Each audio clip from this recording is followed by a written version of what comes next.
Well, I am excited to be here today with Paris Austin and Matt Bradley, two great young men, and two guys I really enjoy working with every day. It's great to be at Cal. Obviously, as a new coach, I have 17 new players, guys all trying to learn how we want to play. But they've been very responsive. I've been very pleased with their efforts, and I'm excited about our team and where we can go. And right now, it's about making a daily investment to get better. And to this point, which is still very, very early in the season, and obviously in my tenure, I've been pleased with the investment that these kids are making, and so we're excited about where we can go.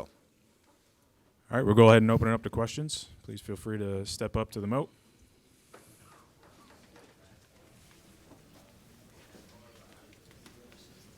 Coach, what attracted you to Cal? Well, I think there's a lot of things that attracted me to Cal. Number one, it's an institution with incredible academic clout, and I think that's an advantage for us in the big picture.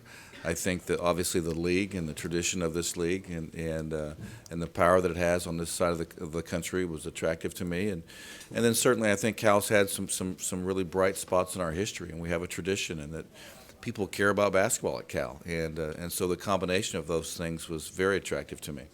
What makes you confident that you can turn it around after a couple of down years for them? Well, I just think there's a lot of things that are advantages for us. Every job has their own set of challenges. We obviously are inheriting a situation where we haven't had as much success in the last couple of years as wanted, but we have some advantages going forward that if we find the right formula that we can rebuild this program to places that everybody wants it to be. And I think most jobs they have a formula, and you just have to identify what that is and then go to work. But it starts with work, and it starts with investment and great efforts. And I think right now we're trying to make those every day. And lastly, how important was it for you to get Trent Johnson on your staff? Well, Trent Johnson is extremely valuable to our program. For lots of reasons. One, he was very successful as a head coach, has great experience. He's at a great place in his life. I think the most valuable thing really for us is the wisdom that he brings. I think these young guys, as they go through life, they have a very wise voice that they can lean on in so many situations that have nothing to do with basketball, and I think that's extremely important for us to provide guys that resource, and so he's extremely valuable to us. You said each place has to identify a formula. Have you identified that formula for Cal? Well, I think we everything continuously changes. I think each month you see what progress you've made, and you map out a new roadmap to move forward. But in the grand scheme of things, the formula doesn't change. You have to get the right people in place on your staff. You have to get the right players. You have to put an immense amount of effort into developing a program and have great buy-in across the board for how you're trying to play. And so I think that we have a formula right now that hopefully will move the needle forward. And I've been very pleased with the support of our administration and the buy-in from our team, and hopefully we'll see progress soon. Spent a year away from coaching college basketball. Are you taking anything from that experience, and at least stylistically, that you want to implement into your team going forward? Well, I did have a break year, which was very healthy for me. I was able to spend a lot of time with USA Basketball and coach the international game, which I thought was a tremendous experience for me. I was able to go out and watch a lot of my friends teach their teams and study other coaches, and a lot of that is very validating because it just shows, hey, we did a lot of things the right way, but you find a few things that people do better and say that's maybe a better way to do something. So a sabbatical, if you will, was very advantageous for me and allowed me to start here in Berkeley with refreshed energy. And you also have some international players that you guys brought in, towards the end of the summer, around or in the summer. Right. Can you talk about how that came about, in terms of the recruiting and going after 3 international kids on the roster? Well, the storyline's been that we have all these international guys, and we do have some. I see PJ here who had a lot of success with back in the day at Seton Hall with some international players, and maybe that was the seed for it.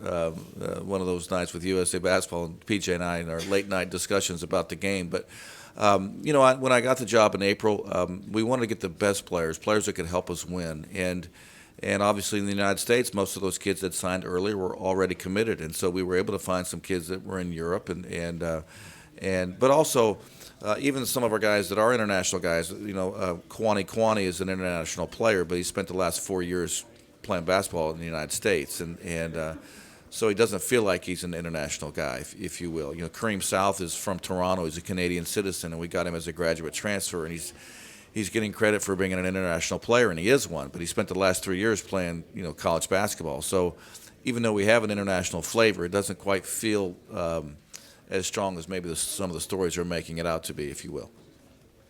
How do you feel about where Cal was picked at the poll? I don't know. Where were we picked? 12th. Oh, were we? Okay. I mean, to be honest with you, it makes no difference to me. I mean, I don't. No disrespect to any of you, but I don't read. I don't read the articles. I don't listen to the stories. I look at our team, and we try and figure out how to win the day and get better. And it doesn't motivate me because we're extremely motivated every day. And I was probably, if there was going to be an anticipation, that's probably where I anticipate we might have been picked. But it really will have no bearing on the efforts that we give today. We've been trying to change it from day one, and hopefully we can prove everybody wrong. Coach, what's the biggest aspect of the game that you think your guys have improved on under your leadership? Well, I think that our players have had a summer where they made lots of improvements. Is there an aspect of the game where we've improved the most? I think I will say it's less than basketball specific. I think that we've really learned how to work and how to show up every day and give the right efforts. And those efforts have led to improvements in how we pass it and how we shoot it. But I think really just the understanding of the investment that's required to win has been an area where we've made a lot of progress. Coach, you've managed to get, I'd say, more integrated with the campus than maybe some other coaches have been in the past. How's that process been for you, like going to the football games and getting to know people in the Bay Area? Well, it's been tremendous. I work at one of the finest academic institutions in the world, and our team is a part of that university. We're not two different places. I just don't subscribe to that. We represent one of the greatest schools in the world, and we've got a tremendous athletic director and a great athletic department. And I enjoy other coaches. I enjoy our swim coach, both the men and the women. We have a lot of fun times in the hallway. Coach Wilcox and I have become very good friends, and I want to see all those people succeed.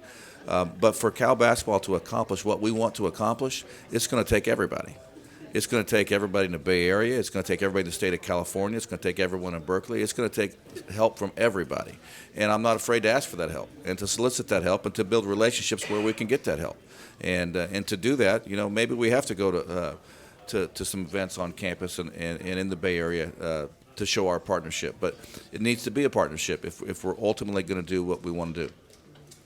Foxy, how hard is it? I mean, it's at least the third time you've done this where I find Mick and Kyle are going through the same thing, but where you start all over and there's zero continuity. Every term, from terminology to every drill, how slowly do you have to go and how challenging is that from a coach's standpoint? Well, it's a great question, Coach, because you are teaching them a new language. And in some cases, we're teaching guys two new languages, one in English and two in basketball. So there's some challenges that come along with that. I think what we tried to do was spend the summer workouts installing our defense and getting that terminology as in place as we could. So when official practice started, we were only working on the other half of the terminology and on our offense. And so that has made it a little bit smoother. But it's when you have 17 new players, man, it's and new coaches. It's every day is is not an adventure, but every day is certainly. We got to be very detailed in our plans so everyone can be on the same page. And progress, because there's 17 new guys, is a little slower than a team where someone's returning and you only have 3 new players, because they're all learning it for the first time. Can you borrow a little bit from the craziness with USA Basketball with the different windows and flip a whole new team and try and get them ready to play games like you guys did? I look back at that experience with the USA team in which we had Jeff Van Gundy put together a team that qualified the United States back for the World Championships and ultimately the Olympics. But every 2 or 3 months he would get 12 players and have to put together a team that was ready to play against every scenario, man offense, zone offense, out of bounds plays, all the specials, and do it in essentially 5 practices. And so I think the efficiency and the greatness in Jeff's teaching has certainly helped me in my approach with this Cal team. I would give him a ton of credit. I think that experience has been very helpful. Mark, I know you were mentioned joking. in another venue, the maturity aspect for you.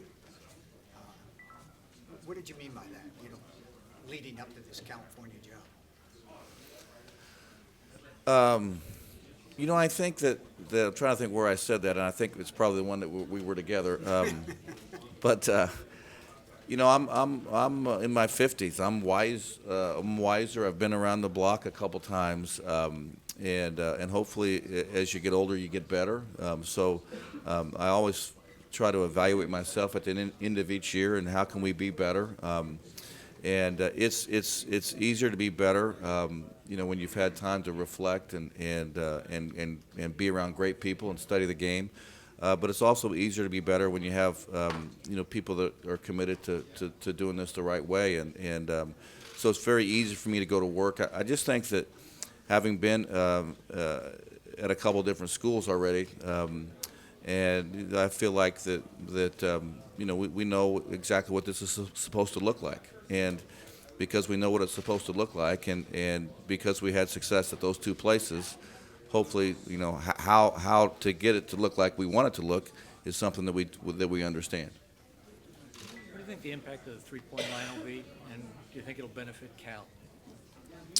Well, at one time I was the chairman of the Rules Committee, and we had a lot of conversations about the three-point line moving back because the number of three-point attempts had skyrocketed.